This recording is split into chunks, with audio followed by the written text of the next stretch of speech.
Okay, so these are the carved steps that John Smith would have walked down these steps. Like you're in a space that it would have been a small enough fort, he would have been in here.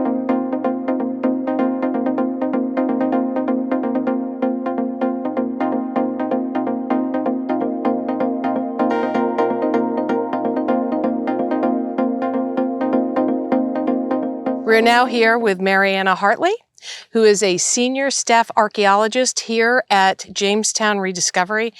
Mariana, what are we looking at here? Oh, we're in the geographic center of James Fort. So this is the fort that was constructed in 1607. And this center area right here has a number of structures, including one that had a basement or cellar underneath it. And it's, about 3 or 4 feet deep. And it is where the colonists were actually living and working inside the fort in the earliest years of the colony. Why is this important to tell the story of Jamestown? Well, every one of these features that we have, particularly these pits in the ground, cellars, they become trash pits and they become time capsules for everything that's going on in the fort. Anything that can survive for 400 years will survive down in the cellar in the trash layers. And we use the artifacts we find to help date the time period and then look at the historic record, compare that to what we're finding. And sometimes it matches right up, and sometimes there's some contradictions or things that were omitted that show up down here with the artifacts. What kind of artifacts did you find in this area? So we find a lot of brick and mortar and that kind of thing usually on site. This is before we have much brick and mortar on the site, so that's not located here. But we do find tobacco pipes. In the cellar we found pottery, and some of it was even from the Powhatan, the local peoples trading items into the fort and these containers that you had. And you were involved in the excavation of this, right? Yeah, this was a fantastic excavation. We had open about 10 years ago now, and we've left it open for the public. We've been able to provide access with framing over top so that it's safe enough for anybody to come up. Young people love looking down into this basement and seeing what it originally was used for, which was a kitchen. Can we go down and look around? Yeah, let's do it. Yeah. You lead the way. All right.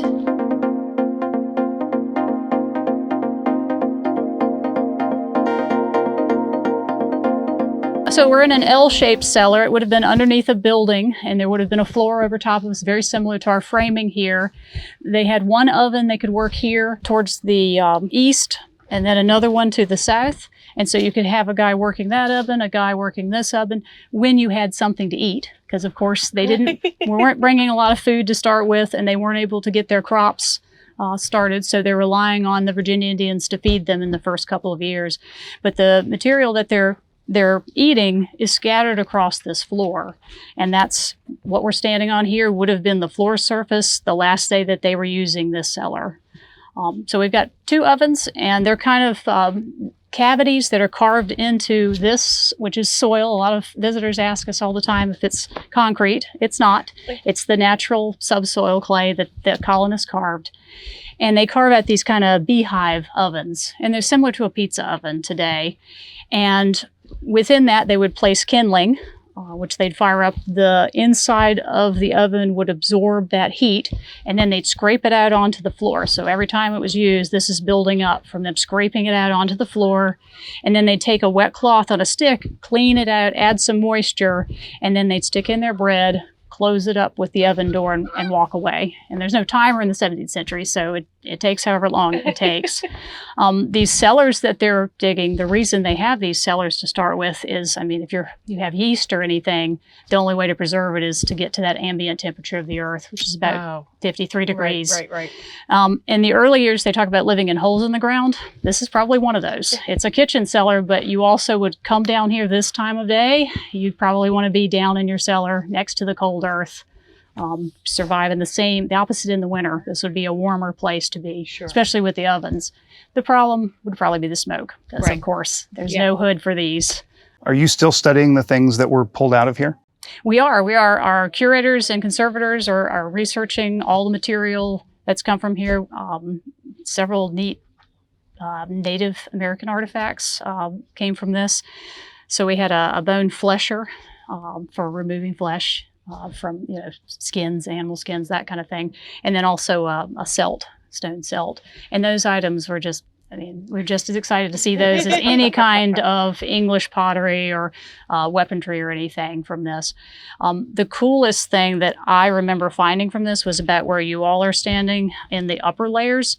It was part of a diptych dial, which is half of a sundial compass. And it had the name Hans Miller on it. It didn't have the compass anymore, but it was made of ivory. And it was one of those artifacts where when you're traveling along, you just happen to hit a corner of it. And it's just a couple of inches. It was one of my top 5 artifacts that I've ever found here. Awesome. Okay, so these are the carved steps that John Smith would have walked down these steps. Like, you're in a space that it would have been a small enough fort, he would have been in here.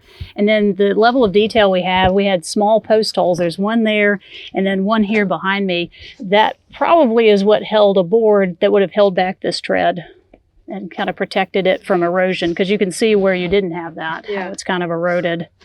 Why did people come here? So if you're one of the younger sons, there is no way to make your fortune in England at the time. And this is started by essentially one of the earliest corporations. But for this time in England, a lot of the corporations that are set up, they make their money and then they liquidate. And once the Dutch break into the trade where they're going to Asia and gathering all these ceramics, porcelain, spices, they realize that maybe there's more money in corporate living, so to speak. So the Virginia Company sets up shares, and the idea is to find a way to make money. And if they're lucky, they're thinking they'll find the gold and silver that has been found in South and Central America, that the Spanish have found. They're also thinking that maybe there's a route that leads through this continent that takes you quicker over to China and all of those areas breaking into that market. So there's a lot that, potential for what can happen here. And that's why people come, is they're looking for their fortune. It just so happens that it's in the land. That's really where it is from the start. That's what the hopes and dreams are. The only problem is it's occupied already, right? And so we're the first permanent English settlement, but that permanence comes with a real price in terms of being invaders in a land that's already occupied with people that are here from the Powhatan in this region and First Peoples all over the continent. But that's the main reason they come, and so they're coming with aspirations of a way to make money and get a good return on an investment. Explain the difference between where you're standing and where we're standing. So because whenever we dig on a site, we take slices and I'm sure other parts of the site, or if you looked at other excavation sites, the layers that are deposited in any feature are like layers in a cake. And if you have a frosted cake before you, you don't know how many layers you have, or if you have any goody sprinkles or chocolate chips in one of your layers until you cut a slice out of it. So you all are in one of our slices where we've removed all these different layers, usually looking at a change in texture or color in the soil or the type of artifact.